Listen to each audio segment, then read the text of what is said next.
These are 5 things that only the locals know about living here in St. Augustine. And I gotta say, I feel like I put together a pretty good list, and I think some locals might be a little mad at me once they watch this video. What's up everyone, it's Thomas with Real Broker here in St. Augustine, Florida. And if you're looking to buy, sell, or invest here in northeastern Florida, I'd love to be your realtor of choice. All I try to do here on this channel is give you the information so that you can make an educated decision. So if you are looking to buy, sell, or invest, make sure you reach out to me directly. If you have any questions, reach out directly or shoot them in the comments below and I'll get back to them as soon as I can. The first little secret that I wanted to give out, and it's probably the most important one out of the entire list, is going to be parking for downtown St. Augustine and the beach, and really where I park. Really, I mean, I'm the local that I'm polling here, but I've also asked a whole bunch of people that I know that have lived here for 10 plus years on what they think the best hacks are. And this is the culmination of them all. Okay, so parking in downtown St. Augustine can be a complete pain in the ass. A lot of it is going to be side street parking. You're going to be parking in front of someone's house, but then there's signs that say permit holders only. There's only park only between 8 and 5 p.m. here, 8 and 5 p.m. there. So really what I try to do, especially as a local that's living here, I don't live downtown, but I like to frequent downtown a lot, is I pick a plan of attack. So if I don't mind paying for parking, just go over to the parking garage. It's right in downtown St. Augustine. It's really right at the city gates, right across from Castillo de San Marcos. It's really easy to just go in there, pay a couple dollars, and then walk downtown. You don't have to worry about anything. Makes it really easy. But if you're looking to save the $2 to $5 on parking like I look to do, then what I would suggest is by going behind the Lightner Museum. Now there are certain hours that you can park, which I believe it's 8 to 5 p.m. because a lot of the staff for the buildings park right there. But after 5 p.m. it is free game, so you don't have to pay for parking during that time. And it's also a place that a lot of people don't know about and don't know where to park there. It is a slight walk to downtown St. Augustine and all the attractions down there, but if you're going down for a night anyway, you're probably going to walk off some of the food you ate, some of the beer you drank, so it's not that bad once you're done. So you can sober up a little bit, drink a whole bunch of water, and drive safe on your way home. Now if you're looking to go to the beach, that's also one of the major places where you can't find and they don't have enough parking. It's really frustrating because the county relies so much on the beach for our tourism and also really in a way as like a big park for the residents here in St. Johns County, but they don't offer enough parking. Now there is major parking at the St. Augustine Beach Pier, and there's also parking down by Crescent Beach as well. They have a big parking lot right outside of Beachcombers, but a lot of the times that you go down there, all those places are full. So these are going to be my suggestions and stuff that I've gotten from my local friends here. Now, there are a whole bunch of smaller parking lots that are south of A Street, right off of A1A. So you're going to be able to find parking on a whole bunch of these tinier parking lots that people don't know about. And we're talking about tiny, tiny parking lots. They might have 10 spaces. They might have 6 spaces, but they're stretching south of A Street all the way down to Matanzas on A1A Boulevard. So you can find parking there. Now, this is my tip, and this I believe is a pro tip. If you don't mind going over a couple of dune hills, walking up and down, which it can be a lot. I carry a lot of stuff to the beach. I got my dog with me. I got a canopy. I got a 35-pound weight for my dog I'm carrying. Got my chairs, cooler, all that kind of stuff. So if you are bringing a lot, it is a lot to bring up and over the dunes. Just a little asterisk on this. But the benefit is if you're staying for a long time, and also the parking is available. Now most locals don't even know where this is. I had a beach party and I invited all my local friends to it for my real estate business, and they were like, man, I didn't even know this parking was here. And that's exactly what you guys want. This location is going to be right outside of a community called Spyglass, and it's a Spyglass public beach access. Now this is going to be in Crescent Beach, so even better. St. Augustine Beach has all the tourists, it has all the people there. Down in Crescent Beach, a lot quieter, a lot bigger of a beach, and you have a lot more room to spread out. Now in this area you can see people that will take their car on for 4x4. They can get on over by Beachcombers as well, which is where that other parking lot is at. But if you don't have four-wheel drive, then this is going to be your best option, believe me. Because if you go down south to Matanzas Inlet, that's always packed. If you're going to the parking lot up by Beachcomber, also always packed. So what you want to do is go to Spyglass. No one really even knows it's there. It is kind of tough. You gotta really look for it when you're going down A1A. It's not really advertised that well, but I always find parking there. I never have a problem, and you get to be in one of the most secluded, secretive parts of St. Augustine Beach. The second thing that only locals know, and it's not really talked about in the history of St. Augustine when you go downtown and go to the fort and everything, is that, well, one, we have a rich history here in St. Augustine, but we also have like an undercover history as well that's not really talked about as much, which is also it's Black history and the history of the Menorcans here in northeastern Florida. Now, if you don't know what Menorcans are, a lot of the locals will know of them as just an older family that's been in town for a while, and that they haven't left really. So you'll hear someone say like, "Oh, he's Menorcan," and it's like that actually carries a little bit of weight. I'm like, "Oh man, he's like one of the original people in this town," or like his family is his or her family is more prominent in this town because they've been around for so long. Now, Menorcans were originally brought over as indentured servants in the late 1700s, and of course, the person who contracted them out thought their indentured servitude should go much longer than they expected. You know, they came to work on a plantation in the thought that they're going to, be able to get land and freedom. But then the plantation owner said like, "Oh, well, we got to pay the debts first. Then you guys have 9 years of work and then you can get out of here." So what happened is they all migrated north to St. Augustine because they were just like, "Hey, we're tired of this. We're not doing this anymore." So they moved up to St. Augustine. They left that plantation life behind. Several of them walked to St. Augustine to petition the then governor for their freedom, and he granted them asylum in St. Augustine, and that's where they stayed. So with the Menorcans living here in St. Augustine, we have a very interesting cuisine. We have a big datil pepper set. So you'll find things where everything's made with datil pepper, especially if you go to the local marketplaces. And the same thing is with chowder. There's a chowder fest every single year here in St. Augustine, and Menorcan clam chowder is one of the things that you're going to see on a lot of the menus throughout St. Augustine here. Along with that, St. Augustine was also a refuge for a lot of the first Black settlers of St. Augustine, right? So Lincolnville was once known as Little Africa because that was one of the first settlements where Black people could move to after the Civil War.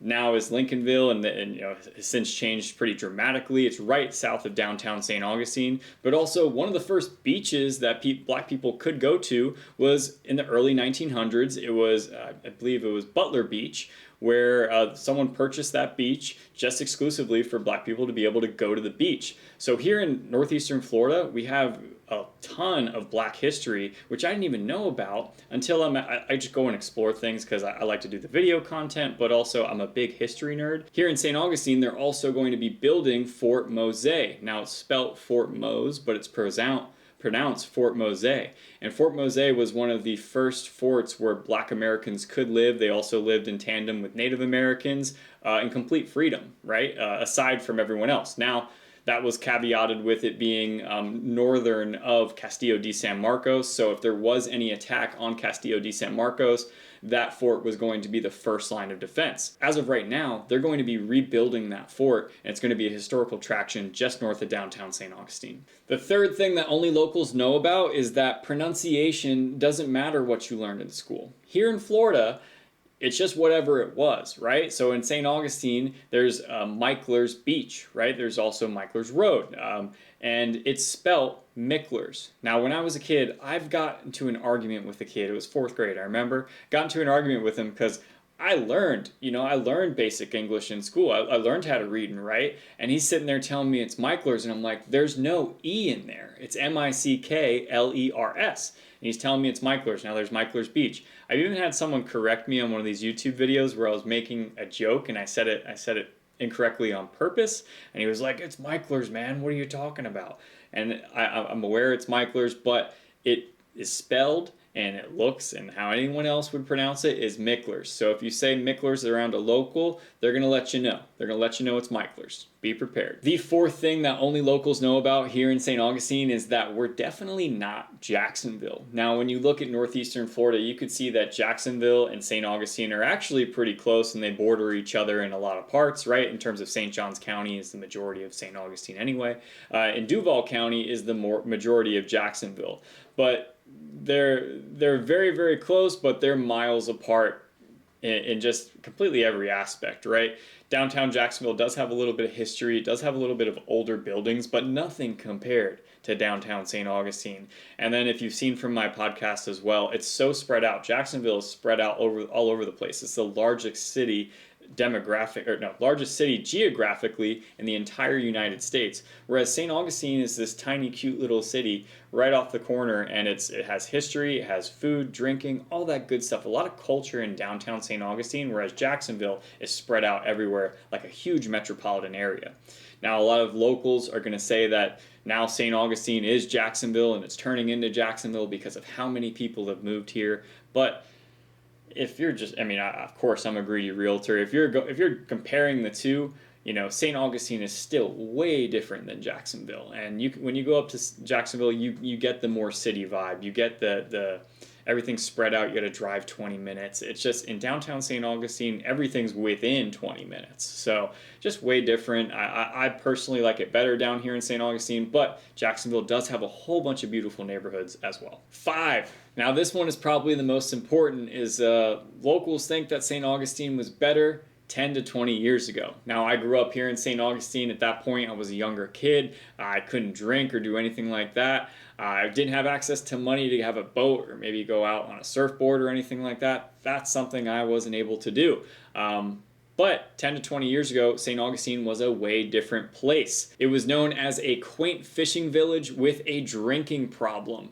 And I think that really embodies what St. Augustine still is today, though it's just become a lot more of an expensive fishing village. And if you've been keeping up on this like I have, you've literally seen St. Augustine change year over year over year, and it get busier and busier and busier.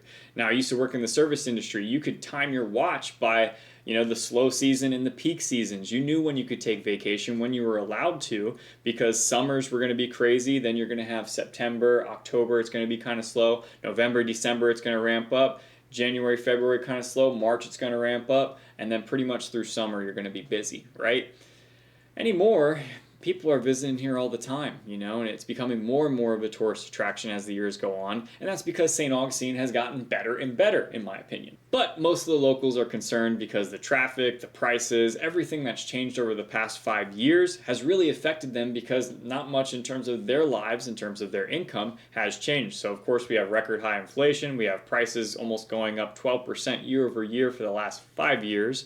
And we don't have any wage growth here in St. Augustine because we don't have any jobs, right? So the majority of jobs are going to be within the hospitality industry, or it's going to be public administration, government work. And you can even look this up. If you look on like Southern Living, the big magazine, they used to call St. Augustine the hidden gem of the South. And that's what I always believed. Really, I believe that prices before 2020 were definitely undervalued. We live in a beautiful coastal town. The fact that you could get a home for $325,000 on St. Augustine Beach back before 2020, that's pretty amazing. And things just kind of felt like caught up really quick, which is unfortunate for the people that were living here, and things haven't changed too much. But it went from the hidden gem of the South to Southern Living this past year said it is the town of the South, the best town of the South, right? And I can't disagree with them. We've had a ton of fun this year. St. Augustine's a beautiful town, a lot of things to do, and it's, the biggest thing for me is like I go out and I pretty much see someone every time I'm out, and I love that part of it. The biggest change for a lot of locals too is going to be the traffic. Now, you used to be able to drive all over St. Johns County probably within 20 minutes because there was no one here 20 years ago, right? It was a very different place there, and traffic is much worse than it is today, but compared to any other metropolitan city, it's still not that bad. I've lived in a couple places, guys. I've not just lived here. I have a good perspective on what bad traffic is, and that's just not here. But also 10 to 20 years ago, the food scene was complete garbage compared to what it is today, right? Now, the food scene, it's changed so much because of the internet and TV and all these things that you can now visually see and follow instructions on how to cook things better, and all, the level has gone from here to here in the past 20 years nationally in terms of the food scene. But in St. Augustine, pretty much all you could get was like, hey, you want to get a fried shrimp basket? Do you want to go get seafood? And I love seafood. I'm a big shrimp guy, love mahi-mahi, love all the fresh fish that we have access to here, but that was it. Now we're starting to see higher end restaurants come into downtown St. Augustine. We're starting to see more unique and diverse restaurants, right? We have a Peruvian spot named Llama, which is a fantastic experience to go have and have some great food. We also just opened Lotus Noodle Bar just opened as well, which is going to be add some more diversity to the cuisine down here in St. Augustine. So I'm really excited about what's going on here. Though it's not 10 to 20 years ago, the prices aren't 10 to 20 years ago, there's still a lot of great things happening today. And I just wanted to add this bonus. This is just someone who is a past, we went to elementary school together, and they're also a past client of mine, just to give a recommendation in terms of like, hey, if you got to come, what's a secret thing here in St. Augustine that you got to know about? And he shouted out something that I haven't tried yet, so hopefully you try it on your way down here coming to visit. But Planet Sarbez, which is a bar slash arcade slash a place where you can get a fantastic grilled cheese. So that's something on here that only locals really know about. It's a great little bar.